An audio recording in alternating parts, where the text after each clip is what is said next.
Today on CWN, we have the powerlifting results. And happy Valentine's Day. I'm Maddie. And I'm Sophie, and today is Wednesday, February 14th, 2024. Please stand for the Pledge of Allegiance and the pledge to the Texas flag. The Pledge of Allegiance. I pledge allegiance to the flag of the United States of America and to the republic for which it stands, one nation, under God, indivisible, with liberty and justice for all. The Texas Pledge.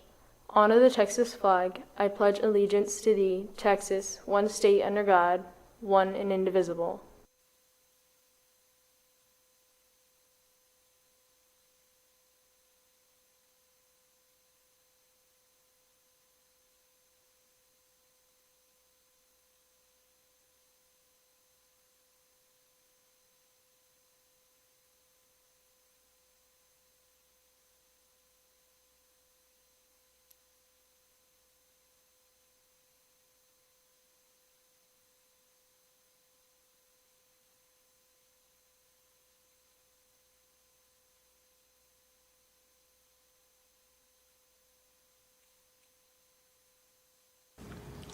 Mrs. Johns had a lab in her chemistry classes making salt. We spoke to her to see how it went.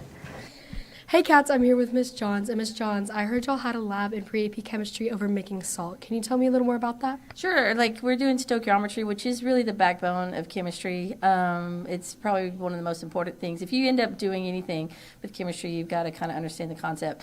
So what it is like you have your reactants. They break and rebond and make new products or whatever. And so we saw our chemical reactions, first thing. And then what we did is we had a certain amount of each reactant. And so we put it together. So it was hydrochloric acid and sodium bicarbonate, which is basically baking soda, but we use kind of lab grade. But you can see the reaction take place. And then what they were going to do is do some math. We've been working on identifying limiting and excess reactants, and then percent yield, which is, you always want to be efficient, so knowing percent yield is always going to be important in your processing. And so anyway, that's what they were doing, and they were able to find all that today. They made salt. They started with soft, powdery baking soda, and they ended up making more brittle sodium chloride. And so anyway, same stuff you'd put in your pretzels. We're not eating it, though, obviously, because we're using lab equipment. I don't know what's been in those flasks before, so it wouldn't be safe. But we could touch it, and it definitely felt like salt. Thank you so much. Back to the studio. One of our students, Nick Rossi, plays second chair in the All-State Band. We spoke to him to see how he felt. Let's take it to him. Hey cats, I'm Maddie and I'm here with Nick Rossi. And Nick, I heard you were second chair in the All-State Band. Can you tell me how the concert went? The concert went pretty well. It was everybody from all over Texas that were working very hard to get there, so we were very dedicated and talented there. That's amazing. That's fantastic. Congratulations. And what did you have to do to get into this All-State Band? First, I went to a region qualifying round, and out of all the people in the region, top 3 go to the next round, which is area. And that area, they only take 1 to the All-State Band. So I got first in region and first in area. And then at All-State, there were 4 other players from all over Texas, and I got second. So that's a pretty big achievement. I was the youngest out of everybody that went there for my instrument. Wow, that's amazing. Congratulations. That sounds like a hard process. So congratulations on that. And now back to the studio. It's FCCLA week. Elsa caught up with another member to see what it means to her. Hey cats, me Elsa. Today I'm here with Allie. So Allie, what does FCCLA mean to you? It helps me help people and teaches me new lessons. That's great. Thank you so much. That's all from us. Back to the studio. To continue our Black History Month celebration, we have a short segment on Web DeBow. Here's all the information. Hey cats, so continuing with our Black History Month coverage, today's person of interest is Web Du Bois. Web Du Bois was a civil rights activist that believed that African Americans should work hard to earn their respect. Thank you, that's all from me. Now back to the Acres. We spoke to Devin about the Top Cat competition from last Saturday. Let's see how they did. Hey Wildcats, I'm here with Devin. Can you tell us about y'all's competition y'all had on Saturday? Yes, on last Saturday we had our competition at Vets. It was very fun. I liked it, and yeah. And can you tell us what place y'all got?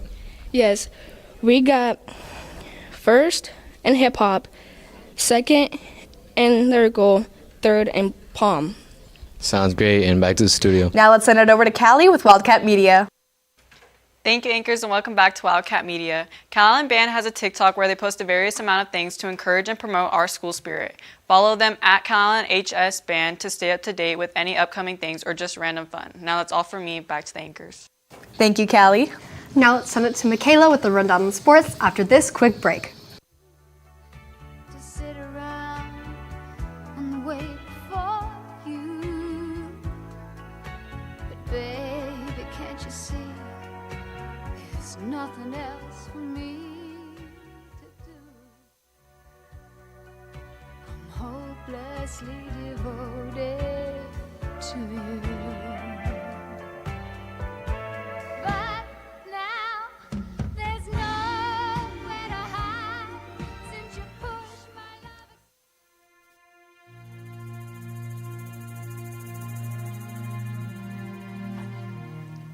Thank you, Sophie, and good morning, Wildcats. We have the powerlifting results from last week on Friday. We hosted the 15th annual powerlifting meet, and we had Aiden Hinojosa break several PRs at this meet. We spoke to him to see how it felt lifting 830 on squat.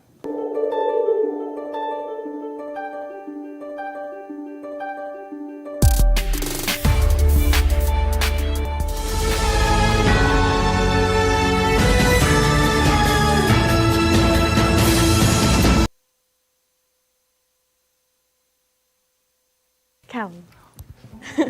We also caught up with several of our boys that placed first to see how the meet went. Let's see what they had to say.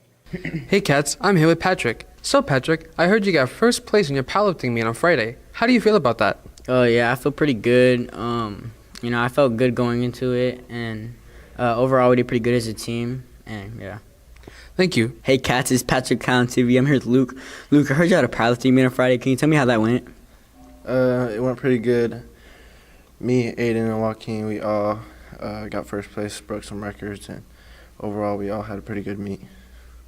Thank you. Hey Cats, it's Patrick, Calallen TV. I'm here with Coach Hoff. Heard y'all had a powerlifting meet on Friday. Can you tell me how that went? Yeah, we hosted our own Asa Chambliss Classic. This is the 15th annual classic that we've hosted here. They've been having powerlifting meets here, I think, over 20-some years, I think 22 years, but it's been namesaked in Coach Chambliss's honor since he retired. In this area, Coach Chambliss was a big part of powerlifting, starting it up, so it's just a great tribute to him. We did really well, Patrick. On the boys' side, we have a lot of kids that competed. We lifted 34 lifters. All 34, probably most of them hit PRs. Really, really strong meet for us, getting gains in the right direction. Because of that, we have potentially anywhere from 18 to 24 kids that can potentially qualify for the boys regionals in 3 weeks in Kingsville. So things looking good. Thank you, Coach. Back to the studio. And last but not least, we spoke to Coach Robertson on how the girls did at the meet. Good morning, Wildcats. I'm here with Ms. Robertson. So, Coach Robertson, I heard y'all had the Asa Chambliss Classic this Friday. Could you tell me more about that? Yeah, so we had a meet for the girls and the boys, and it was at the Dome. We had 40 girls that were lifting just for Calallen, so we had a really huge team. It was really fun. We got third overall, and we had Gabriela Garza was the overall best lifter for the girls, and then we had several first place, and I had a ton of girls place, so it was a really good meet for us.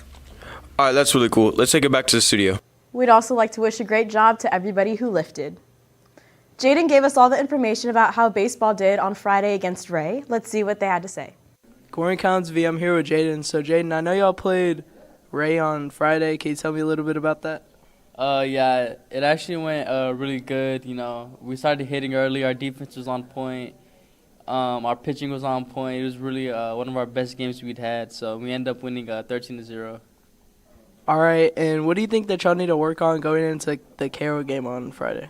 I think we need to work on our mental approach, like on hitting, our pitching. Like we have to be ready instead of just thinking we're going to go out there and beat everyone we play. But, you know, once we get that done, then we'll be fine. Thank you. That's all from us, and back to the studios. Here's Coach Razzo with the information about the scrimmage against GP. Here's all the information. Hey Cats, today I'm here with Coach Raza. So I heard y'all had a scrimmage against GP. Can you tell me how that went? The scrimmage went really well. It was Friday night. We scrimmaged against GP, and against Divine High School, and the girls did really well. The team's coming together, gelling really well and working really hard, and excited for the new season coming up. That's great. So also I heard that 2 athletes are nominated for preseason player of the year. Can you tell me about that? Yeah, the Caller Times had a list of a lot of great athletes in South Texas for softball, and they've been nominated. We have Alana Almaraz and Megan Geyer. So go to callertimes.com on Facebook and vote for them. Thanks. Yes, make sure you do that. That's all from us. Now back to the studio. We caught up with Morgan about how the Battle of the Bay tournament went. Let's see what she had to say. Good morning, Wildcats. Today I'm here at Morgan. Morgan, I heard you had Battle of the Bay. Can you tell me more about that? Yeah, we had Battle of the Bay at a bunch of sites this past weekend, and Battle of the Bay is where a bunch of teams come to play tennis that are 5A, 6A, and 4A schools. It just gives us a good chance to get some match play in and to go against teams we usually wouldn't play. It's a great opportunity to get better and learn from these games and do good this upcoming season. Good morning, Wildcats. I'm here with Ayana. Ayana, can you tell me more about your tennis tournament you had this past weekend? Yes, this weekend we had the Battle of the Bay tournament. This was our second tournament as a tennis team going to the season. As a team, I think we did good overall, but for me, I was playing with my partner Nate, and I feel like we did good, but we didn't did our best because it's also our second tournament of the season. But I feel like as further we get into the season, we're gonna do better. Some of the teams we played against were out of town that they came in. It was Harlington, and then Flower Bluff, Davenport, and some other teams that are really good. But overall, I think we did good as a team. Thank you. And how does that prepare you for this upcoming season? Well, all these tournaments help us for district so we can go qualify into regional. So all these teams are really good practices for us so we can get better, learn where we need to work on, and just get better together as a team. Thank you, Ayana, and back to the studio. Boys basketball played their last district game against Robstown. We caught up with Coach Burnett to see how it went. Let's take it to him. Hi, I'm Camry Cal with Calallen TV. I'm here with Brooke. So I heard y'all got first place as a team and individually. Congratulations. But I heard that you got an albatross. Can you explain more about that, please? Yeah, so an albatross is when you shoot 3 under the par on a hole. So on hole 10 at Rockport Country Club, I hit a good drive and holed out on my second shot from 155 yards. Thank you so much. Now back to the studio. All right, Wildcats, you already know that the boys and girls golf teams got first place on Monday, but do you know what an albatross is? Camry spoke to Brooke to find out. Hi, I'm Camry Cal with Calallen TV. I'm here with Brooke. So I heard y'all got first place as a team and individually. Congratulations. But I heard that you got an albatross. Can you explain more about that, please? Yeah, so an albatross is when you shoot 3 under the par on a hole. So on hole 10 at Rockport Country Club, I hit a good drive and holed out on my second shot from 155 yards. Thank you so much. Now back to the studio. Boys soccer had a game last Friday against Beeville in which they fell a little short. Here's Ao on the game. Hey Cats, I'm here with Ao. So Ao, I heard that you guys had a game this Friday. Can you tell me a little bit about that? We faced Beeville, and it's pretty a rough fight against them. We took the loss, but we were also able to really learn from our mistakes and show that off in practice. That's good. So who do y'all go against today? We're going to play London, and I heard they're number 1 in our district. It's going to be a tough fight, but I think we can pull it off maybe. That's great. Thank you so much. That's all from us. Back to the studio. They had a game yesterday against London, which we'll cover tomorrow. Our girls soccer played London in a tough game, but came out on top. We caught up with Coach Love to get her thoughts on the game. Hey Cats, I'm Em and I'm here with Coach Love. So Coach Love, y'all had a soccer game last night. Can you tell me more about that, please? Yeah, so we played London last night. It was a big game for us.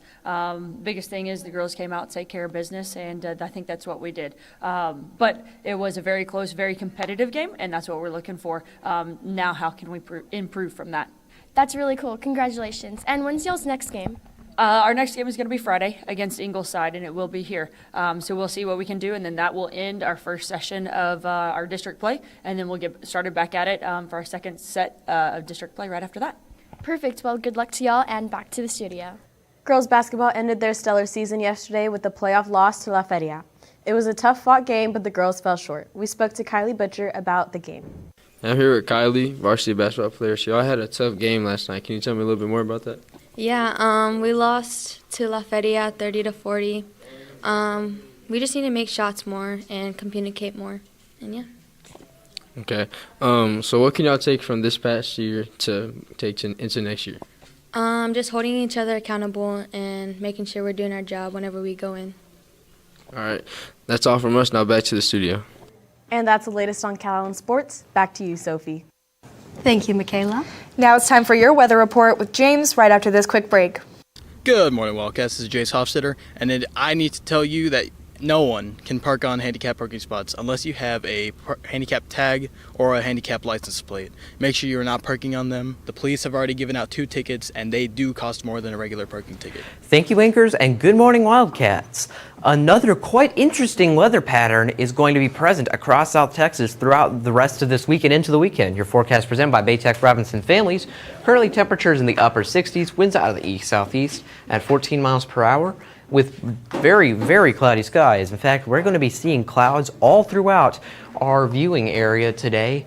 So you can see there are some very light showers persisting across the region, especially in areas from Alice and down south around Kingsville and out into the Gulf, but again, not much in the Calallen area. These showers aren't going to be the kind that produce like hail and wind or anything, just very, very light precipitation. Throughout the rest of the day, you can see temperatures will remain in the upper and mid 60s with plenty of cloud cover. Rain chances will increase to about 10% by 10 p.m. So you can see, however, the cloud cover, it's going to kind of trap the heat from the earth a little bit closer to the surface. So we're going to see those temperatures remain a little bit more constant throughout the day. And throughout the week and into the weekend, an interesting pattern is taking place. 10 degrees, the difference between every single one of these days. Thursday, Friday, Saturday will each see 40, 80, and 60% chances of rain respectively, with winds shifting from southeast on Thursday to northeast on Saturday. So be ready, because it's going to be a pretty rainy end to this week. But in better news, today is Valentine's Day.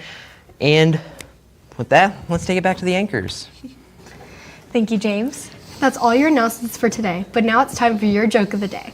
So guys, why couldn't the sunflower ride its bike? I don't know, Sophie, why? It lost its pedals. For all you social people out there, make sure you're following us on Facebook, Twitter, TikTok, and Instagram at Calallen TV for all the latest updates. Also, subscribe to us here on YouTube to catch all of our latest videos. And as always, stay classy, Calallen.